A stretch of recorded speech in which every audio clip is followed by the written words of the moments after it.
Funeral services were held today for Mike Herrera from Dallas. He died at Parkland Hospital on Saturday night after waiting at least 15 hours to see one of their doctors. Another ER patient says that she sat next to Herrera for 10 hours during his stay. She's speaking to CBS 11's Carol Cavazos. Carol's live in Dallas with the latest. What's she saying, Carol? Well, Doug, first of all, she doesn't want to be identified. She did see our report last night about Mike Herrera and says she was horrified when she found out that the man she had sat next to here for so many hours had died. That was a great man who had a family and did not deserve to die.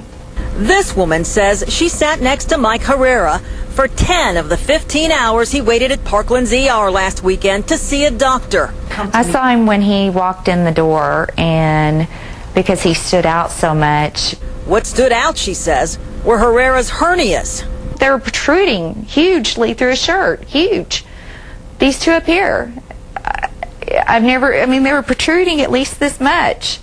She requested hospital documentation of her visit because she was not able to see a doctor for her staph infection for 12 hours. She had also told Herrera about information she found out about a friend's hernia.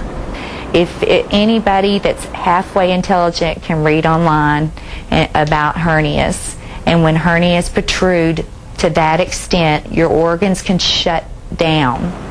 Herrera waited 15 hours and then went into cardiac arrest. You know, I knew he was declining, and I went up and said something to the nurse about me and him.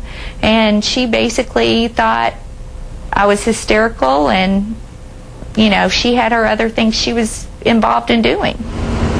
Parkland's CEO had responded yesterday saying he would look into any questions or allegations about this case with an investigation.